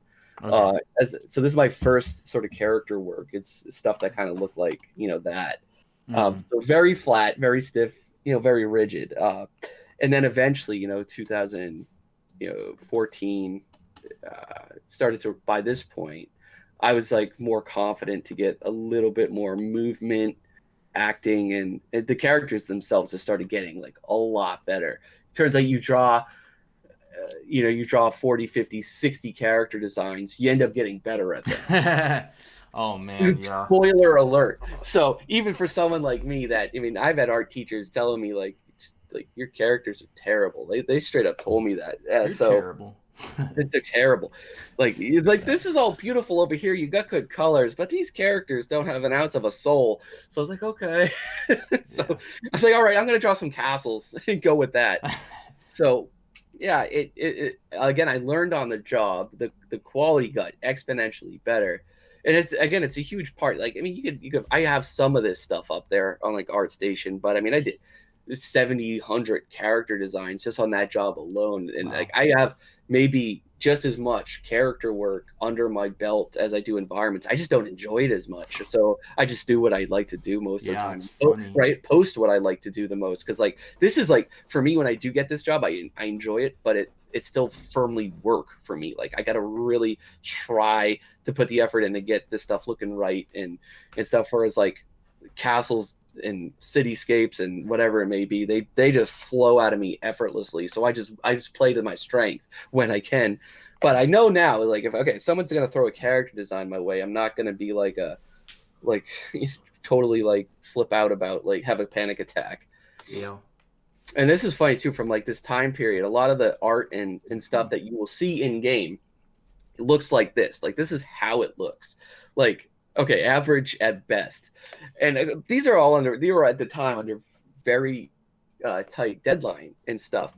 So like I literally had 2 days for something like this. Who was like a very average character artist to knock that out, which was a lot of work. So often what I did, if again, I wouldn't want to put an image like that out in my portfolio to get more work. So like once the game was released, and this is how it looks like in the game, I would take the image and completely overhaul it to my actual Wow. standards. That one looks way So it sucks because better. like the client paid me good money for this, but this is what's on my personal sites and what they didn't get. Well, it's like it's because It's the night and deadline's day. so tight. Yeah, That literally looks like a paint over of student work to be made like and pro. that's what it was. It's like they put you under these tight deadlines, and you just like got to get it done. And an image is done when it is due and when they're gonna accept it. Because Yeah. like had they looked at that and told me to go do another pass, yes, I could have. But they were really just like, okay, we're good with that. All right, I'm gonna go with it. And that's part of my slow growth as an artist. It was like I've never really had like a super amazing art director working all Wow. to small and mid-sized studios. Usually it's just producers and game directors. Like they don't really have someone like in very high shoes that's like an industry art director. I've never had the Benchmarking your opportunity. work. I've never had anybody to sharpen my work under Wow. like that. So like for 99 out of 100 images I've always done, I've always been the art director for myself. Wow, that's So so much different than what I'm yeah, doing. I have an yeah, art director it's who's even like amazing. yeah, working under a good art director can totally change your life. Yeah, it's like a So like mentor. yeah, it definitely is. So that is again why I've had an extremely slow growth in learning process, because like I've always only art directed myself and I completely didn't know what I was doing like for the first 4 or 5 years of my career Yeah. doing this. So Do you, at least if I for better and for worse, I have to take full credit for every image that I put out there because I never had the opportunity yeah. to be Do good you art think director. that has to do with luck, or is it just because you just? It's kind of the jobs I took. Maybe unlucky rather than It's the lucky. path. Well, it's the path it's the path I've just kind of gone down, because like these jobs are they're very fun. They're very much to what I like to do in my style. Mm-hmm. And they're very like low stress. So I mean, I take them and I enjoy them, but again, it comes with a caveat. Okay, I'm not going to be, and that's kind of why I take them, because I can just do them and be done with it. But I also know, like, it's a double-edged sword. I'm not going to get any kind of personal growth out of this, because I'm not going to have someone breathing on my back changing it. So again, it's a bit of a comfort zone sort of thing as I take these jobs that I like, when I produce something like this, they're gonna be like, oh my God, that's great, we'll use it. So it's like, okay, like for me in my current position, that's fine for me now, because I can go on to the next thing and not have to tweak this for a night or two more. But yeah, I get that. So I do, it's made me really good at, I think, just art directing myself. And of course, it's helped me in my current position as an instructor, that I can look at art like this and know pretty quickly what you can do to fix it. Whether like it's an easy fix, like a Band-Aid, or it's like you got to restart your thing. Like I'm really good at finding what's wrong, which is tough, because like you get really close to your personal work, and it's like it even for me, it's like it's ridiculously hard to separate yourself from it sometimes. Well, it looks like you totally restarted this one from the ground up. Like, no, I just reposed it. The same idea. I changed the clothes. It was always in a forest. I almost repainted. Well, it is like 99% repainted, but not redesigned for the most part, but repainted. I guess her outfit was redesigned. The staff is the same. I was like, it looked like a peppermint gumdrop thing. I was like, it's not cool. Yeah. But when you're under a deadline, you just you gotta survive it. Is what it comes to. You could even like animate that quickly and have like leaves falling behind her. So here's just one more example of that. So see, like the guy's competently done, but I was able to go back in there. This is much more true to this, but I was able to add a little more effects, better color, better lighting with the materials and stuff. Oh yeah. But yeah, it was fun. It was the bottom one almost looks like a sketch. Like you only had time to do a sketch. Yeah, just the materials just weren't quite there yet. Yeah. So you had like 2 days to do that, you said? Yeah, I had about, there you can see the 6 monarchs here. And for the contract, it basically allowed me about 2.5 days to do each of those 6 guys. So I was just like busting them out as quickly as I could. That includes the whole sketching phase too, yeah? Yeah, so you just got to go quick. Like in a perfect world, you could spend a week just like really like designing the armor out, making it, really thinking it through and being thorough. But sometimes you just put under a stress test, and you got to put the pedal to the metal and do your best you can. Yeah, they flipped it horizontally too, it looks like. Well, I flipped. Well, yeah, they did. I don't know what the actual orientation was, but yeah, they made it that. I think they had to make it that because their menus were all right here. So yeah, I ultimately flipped it because I like guys looking in that direction more than I do that direction. Yeah. I got a question regarding pressure. Yeah. Which feels better for you, like really serious deadline or more longer time or deadline? Longer. Which one brings more better result for you? The longer the better. That's why personal work's 9 out of 10 times better than anything professional ever is. And if I do post something professional like these, I go back and I have to fix them up, just because you just do the best you can under a deadline. And I think it's always that way. Mm-hmm. Right, like for every image you see of like a high name artist posting out online, right, there's always usually like 20 to 30 more images behind them that they just even didn't want to show or aren't even worth showing. So it's right, you always show your best, the best of the best anyway. It was a good practice. So that's what I yeah, definitely. It's actually funny because recently I realized that it used to be that all my client work was stuff I hated and all my personal work was stuff I loved, and it's actually now I really like a lot of my client work. It's probably because I'm on this job and I have so much time to do the work actually, but that's sweet. And I'm like, man, I wish I could release some of this stuff eventually, but it probably never will. But it's okay. It's nice to dream. But, yeah, so I just the last thing I was going to show was a few of those milestone pieces that I had and released in regards to personal ones. I had them. Like I guess DeviantArt would be a really good way to show some of those progressions on them. But one of them, it was the one you requested. There was one or so before that a bunch of was those. This one. This was my first one that did for me that I had a lot of personal growth with, Oh yeah. fun. And what is good now about DeviantArt is that they all have like these date stamps, right? So 2011 in Wow. August, and I remember being like, I wish I could get those views and likes on the art station, but Yeah. right, like that'd be sweet. But I yeah, think it was a good DeviantArt is piece. just a different Like, culture. yeah, it is. The stuff I had before that just was like, I mean, it really didn't compare. Hmm. Like the detail, the fidelity, and the design work. I mean, even stuff like this, it was like okay. So I was like, again, always just constantly trying to push myself. I guess this was like the idea of that before it. Like it Yeah. was like really choppy line work, and then not an ounce of composition. Mm. It was nonsense. So did that growth come from any studying, or did it kind of just come No, I from never. drawing a The thing lot? is, like at this point, like once I was out of school, I never did studies. Oh, Not because like I'm against them, not because I just kind of just did on project uh on project learning. training. Yeah, like I would make like, okay, I want to design a scene, so I go and try to find a way to paint it, and I Hmm. would just get all my learning done like this. Of course, that has its share of problems because I'm trying to draw and paint stuff that does not exist.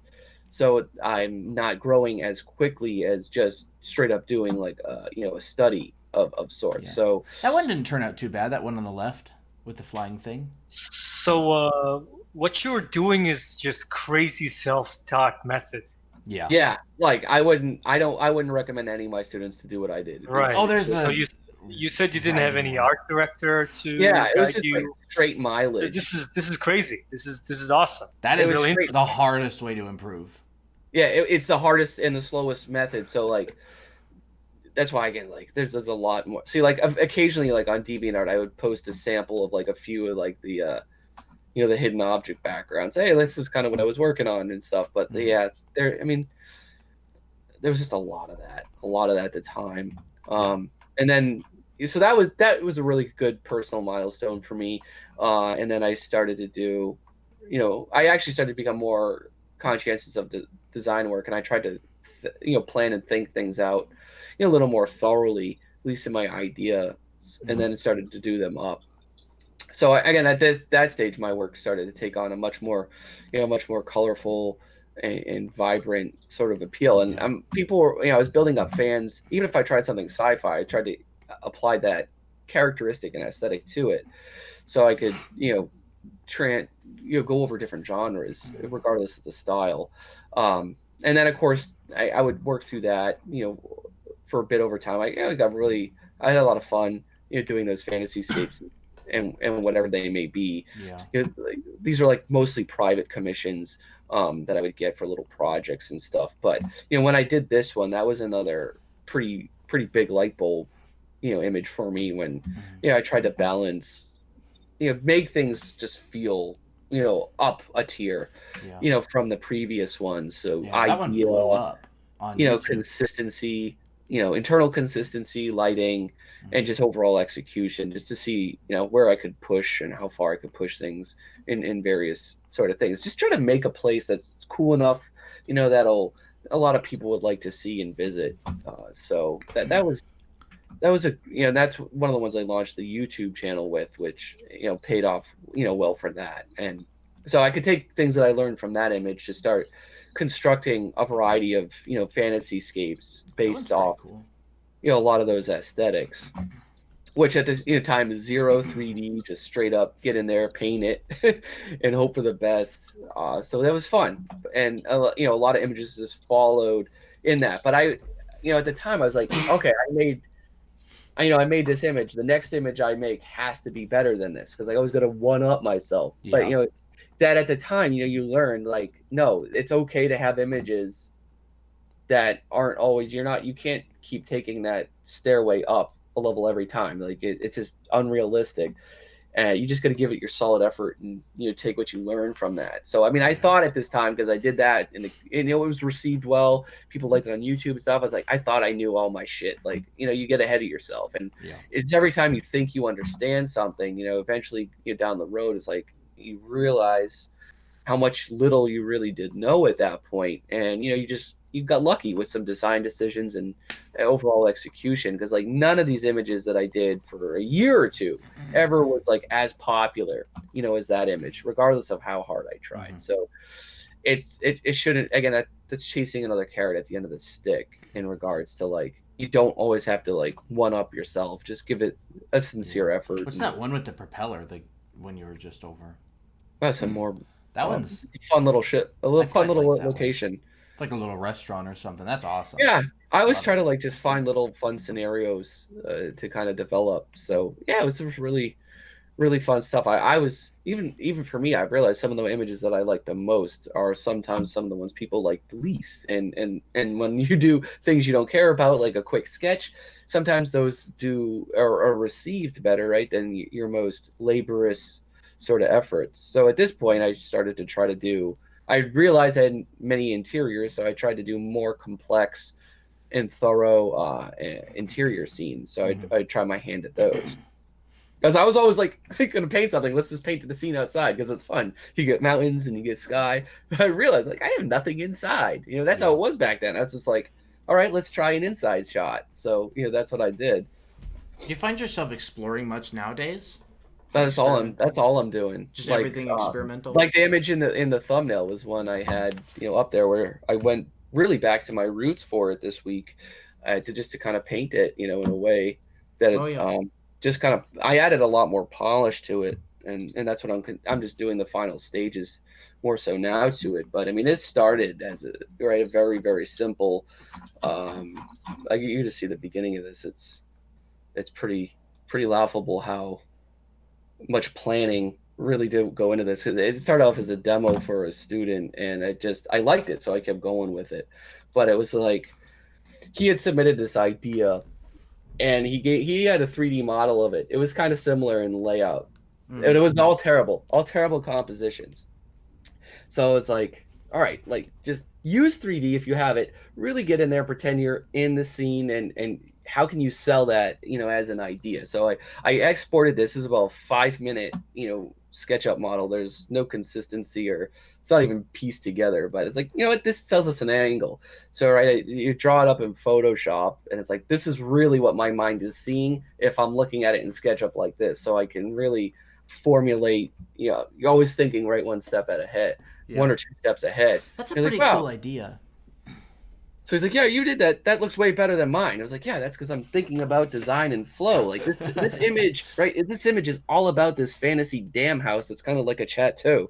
So we got to sell it, right? We can do a medium shape. We could do a large shape. We could do a small shape. We can have shapes that just massage the eye once and twice over, right? That constantly you're just shoving the viewer's attention to this, to this place, and everything in this whole image is about supporting this first and foremost as the idea. So do you always do sketches like this? Yeah, this is what my sketches look like. My students, so the 2 things I always say is like, wow, you sketch chaotic and crazy, and then the next thing they say is, wow, you work small, because I did this, and then like up to like that part, almost like when it was this big on my screen. That's exactly the same too. It's like, wow, you work so small. I'm like, well, that's how I get things done. You make it as small as you can, and then you use the biggest brush you can, your Photoshop will let you use, and then you can cover, right? You can cover lots of ground. You're just working really big, and you can see the big picture. But that's how you can really focus, right? Get an impact out of your scenes. Is getting that small view of it. So like, yeah, like that was like 45 minutes in. So it's like, okay, 45 minutes in, I know I can commit to this or not commit to this if it sucks. And that's what you get from freelancing too. You have to do things fast, and you have to do things good, so you find the fastest and most efficient way to work. Not all that detail was there, and like that's a little more detail, but that was about an hour in, and then okay, I like it. I like the vibes. Give me good vibes, right? So then you just you level it up and put some more attention in. But 8 hours later, 10 hours later, you can get it looking a little more respectable. Do you find that you change do you change many things after that phase very often? Sometimes I try not to. I mean, I like an idea, like particularly a scene like this. It should be evolving and adapting to new problems as they come up. Like I'm not like 100% committed to it. Like I do stray when I think it's necessary, but I'm not trying to I'm not trying to rechange what the actual idea is. Obviously, the composition didn't change, the lighting didn't change, the big things didn't change.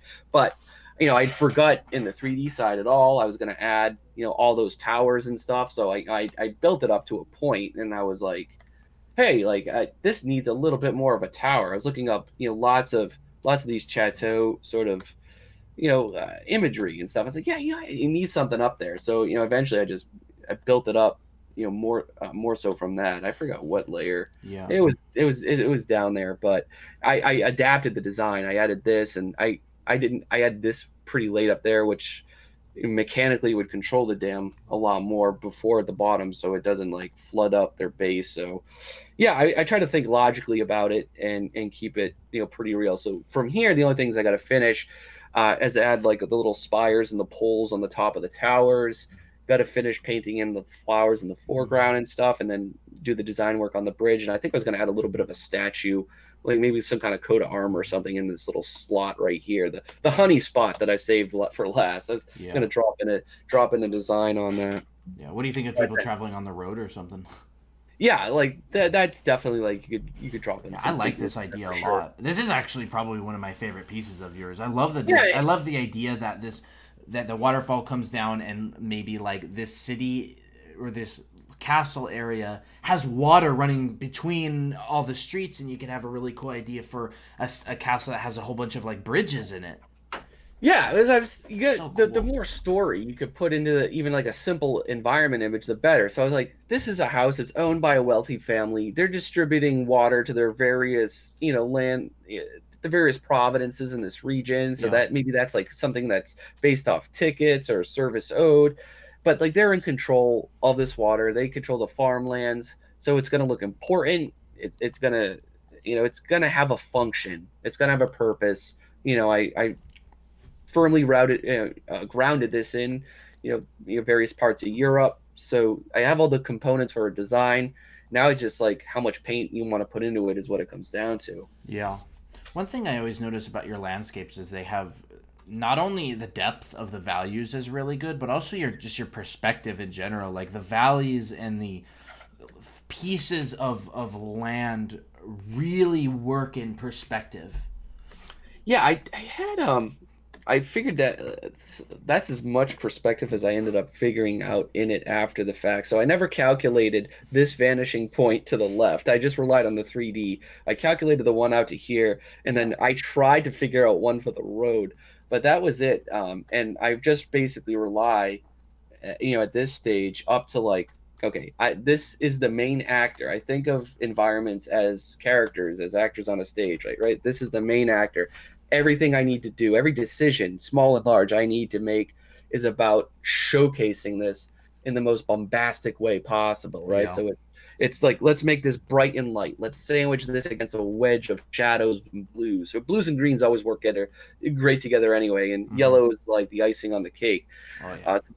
And then just making these awesomely like shaped wedges that are coming at it, and then again working with the movement and the flow, right, of the land masses themselves. So I try to tie it all in. It's something that I can do.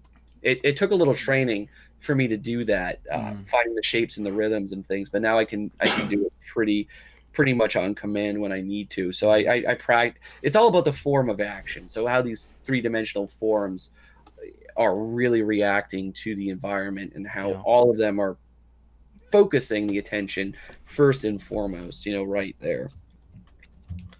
Yeah, it looks really good. Like So I'm just always blown away by your ability to make landscape. Like this landscape could absolutely be modeled in 3D. Like everything's reading, everything has form to it, everything has distance. I just love that about the landscapes that you make. Yeah, and so that's what I want.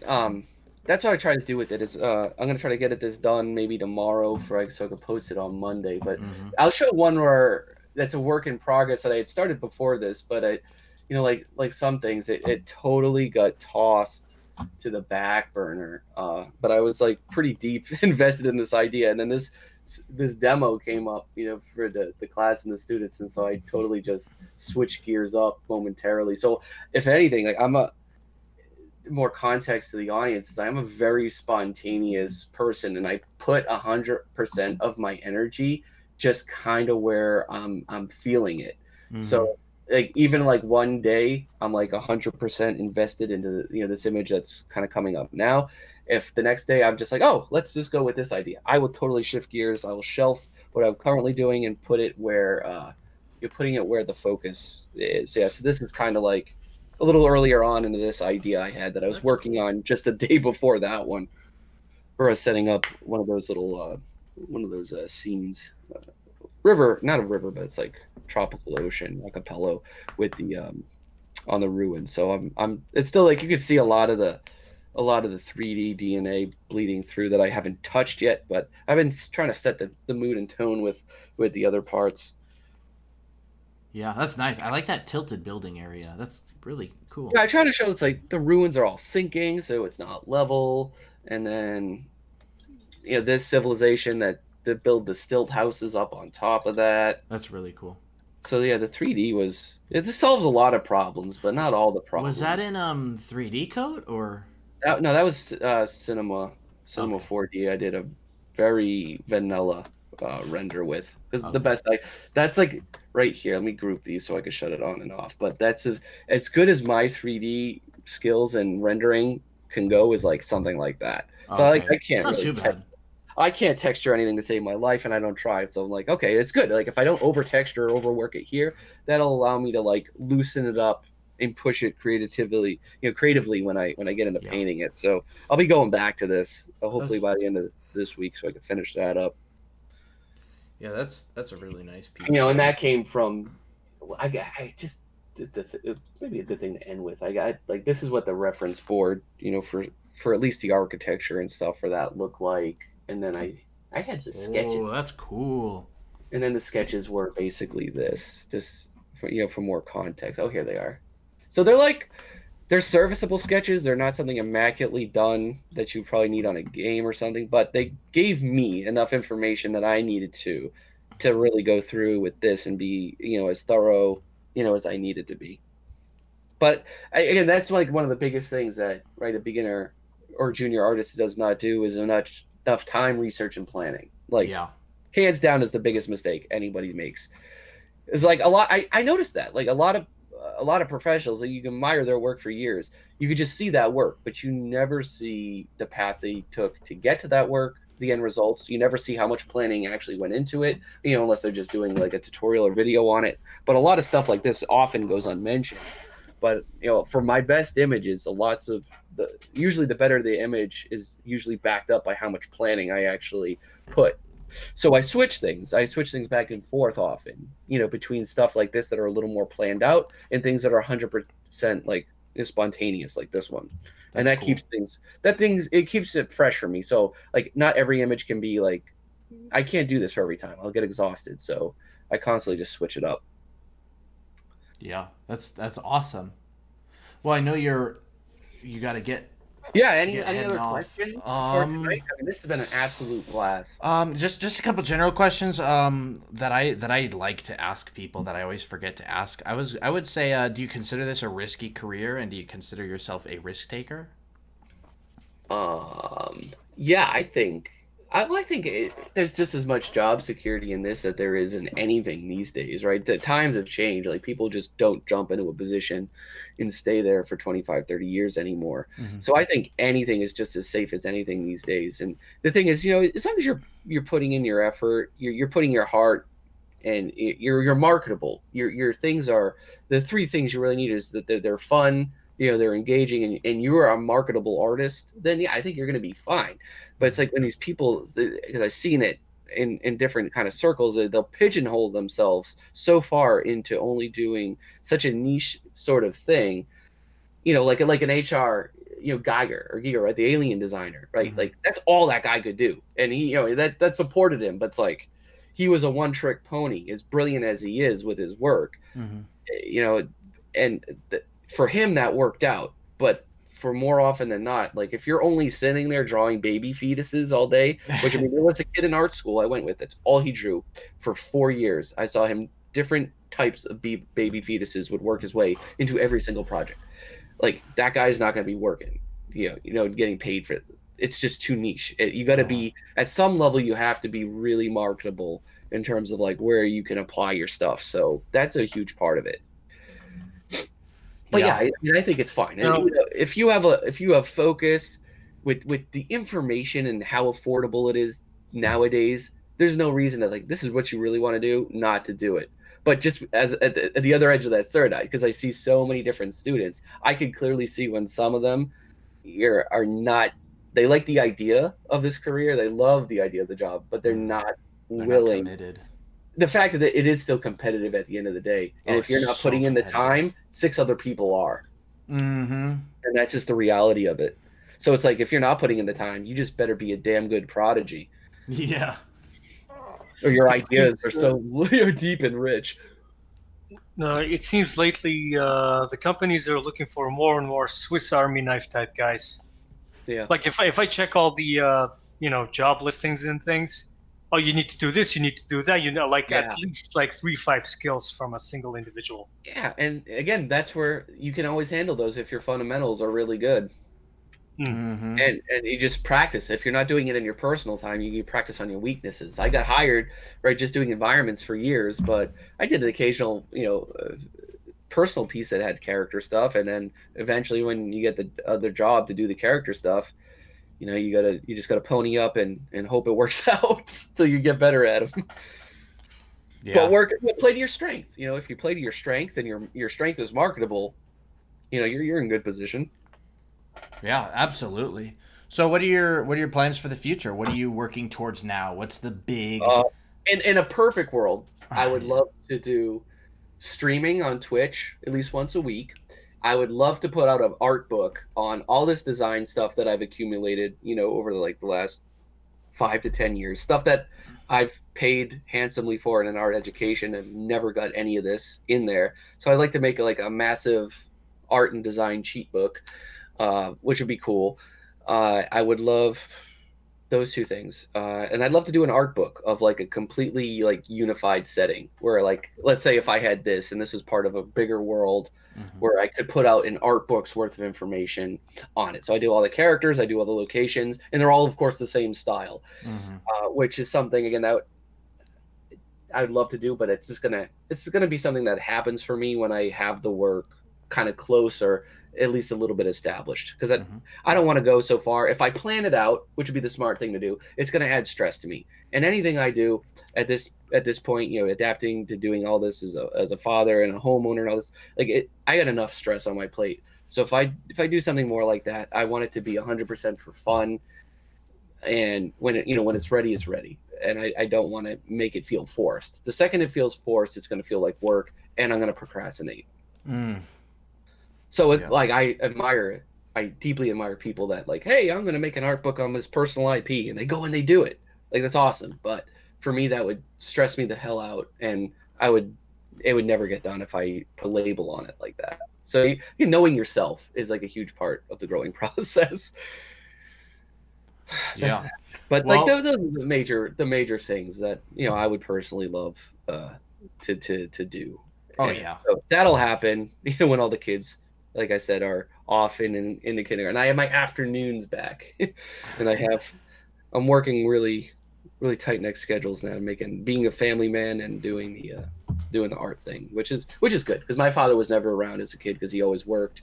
I get to work in my basement, but at the same time, I'm working half to a third of the amount that I was in 2015 because of that. But you make the best of it. Yeah. Justin says hi. Justin Conway. Anyways. Justin's here. Yep, he's in the chat. Do you want to turn your face cam back on and we can say our goodbyes and wrap up? Let's do that. All right. I know you're kind of crunched for time, so thank you for going overtime. I know you said you wanted to come on for max an hour and a half, and you came on for almost 2 hours. So it was awesome, man. I regularly ask a lot of questions, but you were talking so fast. I didn't want to break your thought flow. You know what I mean? You know why? That's what happens. Is you work as by yourself in your basement. As your main job. 90% of my conversations are with a 2-year-old. When I have the ability to talk, that's not where I'm not making sound effects to my kid or I'm singing their little songs. Like I just run, I ramble and I ramble, and I can see that. I saw that before I became this. You see that I would make deliveries for my dad to go into machine shops. So these people are working in this little office space. I'm machining little pieces and stuff.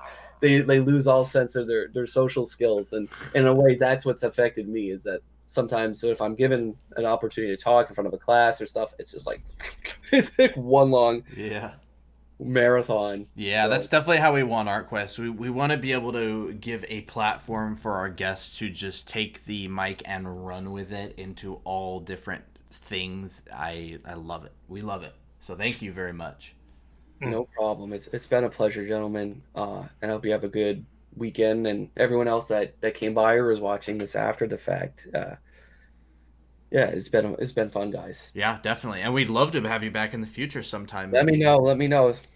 Let me know. We'll work something out. Yeah. All right. Thank Keep doing you. what you're doing, though. Keep doing it. Yep. All right, we will. Good night, Yeah. fellas. Thank you. We will Thank you. talk to you later.